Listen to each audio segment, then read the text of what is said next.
اسرائیل کے انتہائی دائیں بعضوں کے قومی سلامتی کے وزیر اعتمار بن گوئر نے اتوار کے روز پولیس کی بھاری حفاظت میں مقبوضہ مشرقی یروشلم میں مسجد الاقصی کے احاطے پر دھاوا بول دیا۔ یروشلم گورنریٹ کا حوالہ دیتے ہوئے سرکاری فلسطینی خبر رساں ایجنسی وفا نے کہا کہ یہ دراندازی مشرقی یروشلم میں اسلامی اور عیسائی مقدس مقامات کے خلاف جاری خلاف ورزیوں میں اضافے کے ساتھ ساتھ نمازیوں کی مسجد تک رسائی پر مسلسل پابندیوں کے درمیان ہوئی ہے۔ 60 سال تک ہنگری پر حکمرانی کرنے والے نیشنلسٹ وکٹ اوربان نے اتوار کو پارلیمانی انتخابات میں قدامت پسند پیٹر میگیار سے شکست تسلیم کر لی۔ تقریباً 70% علاقوں میں ووٹوں کی گنتی کے ساتھ میگیار کی پارٹی نے 70 نشستیں حاصل کیں۔ یہ تمام ان نشست پارلیمانی نشستوں میں سے 2/3 سے زیادہ سرکاری انتخابی نتائج کے مطابق۔ اٹلی کے جینک سنر نے اتوار کے مونٹی کارلو فائنل میں دفاعی چیمپئن کارلوس الکاراز کو 7-6 سے ہرا کر موٹی پر اپنا پہلا ماسٹرز ٹائٹل اپنے نام کیا اور اسپینارڈ سے عالمی نمبر 1 رینکنگ واپس چھین لی۔ اس فتح نے سنر کے لیے ایک قابل ذکر دوڑ کو محدود کیا، جو ایک ہی سیزن میں سنشائن ڈبل اور مونٹی کارلو جیتنے والے صرف دوسرے کھلاڑی بن گئے۔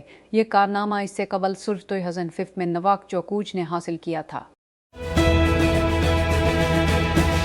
ایک تاریخی ملاقات، 28 گھنٹے مذاکرات اور ایک حتمی پیشکش، تاہم امریکہ اور ایران کے درمیان اعلیٰ سطحی اسلام آباد مذاکرات اتوار کی صبح بے نتیجہ ختم ہو گئے۔ اگرچہ مبصرین اور تجزیہ نگاروں کا کہنا ہے کہ بات چیت کا کسی اور طریقے سے ختم ہونے کا امکان نہیں تھا، لیکن دل چاہتا ہے جو چاہتا ہے، اور پوری دنیا کسی معجزے سے کم کی امید میں اپنی نشستوں کے کنارے پر بیٹھ گئے۔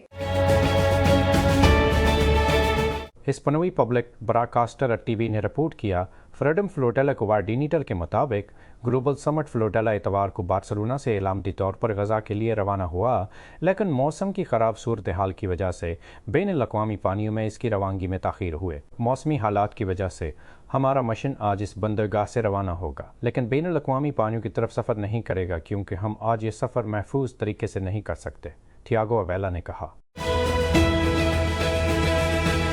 ایران کے اسلامی انقلابی گارد کور ارگیٹی نے اتوار کے روز کہا کہ کسی بھی فوجی جہاز نے آبنائے ہرمز کے قریب جانے کی کوشش کی، اسے امریکہ کے ساتھ 2 ہفتے کی جنگ بندی کی خلاف ورزی تصور کیا جائے گا اور خبردار کیا ہے کہ اس سے سختی اور فیصلہ کن طور پر نمٹا جائے گا۔ ایرانی سرکاری میڈیا کی طرف سے رپورٹ کردہ ایک بیان میں گارز نے کہا کہ آبنائے ایران کی بحریہ کے کنٹرول اور ہوشیار انتظام میں ہے، اور مزید کہا کہ یہ مخصوص ضوابط کے مطابق غیر فوجی جہازوں کے محفوظ گزرنے کے لیے کھلا ہے۔ نائب وزیر اعظم اور وزیر خارجہ اسحاق ڈار نے اتوار کو پاکستان کے اس عزم کا وعدہ کیا کہ وہ مذاکرات کو برقرار رکھنے اور امن کے فروغ کے لیے سفارتی کوششوں کی حمایت جاری رکھے گا۔ ان کا یہ تبصرہ اتوار کی صبح اسلام آباد میں امریکہ ایران مذاکرات کے اختتام کے بعد سعودی عرب، مصر اور ترکی کے وزرائے خارجہ کے ساتھ ٹیلی فون گفتگو کے دوران آیا۔ اٹلی کے جینک سنر نے اتوار کے مونٹی کارلو فائنل میں دفاعی چیمپئن کارلوس الکاراز کو 7-6 سے ہرا کر موٹی پر اپنا پہلا ماسٹرز ٹائٹل اپنے نام کیا اور اسپینارڈ سے عالمی نمبر 1 رینکنگ واپس چھین لی۔ اس فتح نے سنر کے لیے ایک قابل ذکر دوڑ کو محدود کیا، جو ایک ہی سیزن میں سنشائن ڈبل اور مونٹی کارلو جیتنے والے صرف دوسرے کھلاڑی بن گئے۔ یہ کارنامہ اس سے قبل صرف 2005 میں نواک جوکووچ نے حاصل کیا۔ کراچی ایسٹ کے deputy inspector general BIG doctor Farah Ali نے اتوار کے روز کراچی کی شاہ فیصل کالونی میں ایک پل پر متعدد مشتبہ افراد کی جانب سے مسلح ڈکیتی کی رپورٹرز کی انکوائری کا حکم دیا، جب اس واقعے کی مبینہ طور پر ویڈیو سوشل میڈیا پر بڑے پیمانے پر شیئر کی گئی۔ ویڈیو میں ایک شخص کو یہ کہتے ہوئے سنا گیا ہے کہ رات گئے پل پر سیٹ ہاؤس ڈاکو مسافروں کو لوٹ رہے ہیں۔ امریکی صدر ڈونلڈ ٹرمپ نے اتوار کو کہا، جس دن واشنگٹن کے درمیان بات چیت بغیر کسی معاہدے کے ختم ہوئی تھی، کہ ایرانیوں نے صلح بازی کی میز نہیں چھوڑی۔ میں پیش گوئی کرتا ہوں کہ وہ واپس آئیں گے اور وہ ہمیں وہ سب کچھ دیں گے جو ہم چاہتے ہیں، اور میں نے اپنے لوگوں سے کہا مجھے سب کچھ چاہیے، مجھے 9% نہیں چاہیے، مجھے 9% نہیں چاہیے۔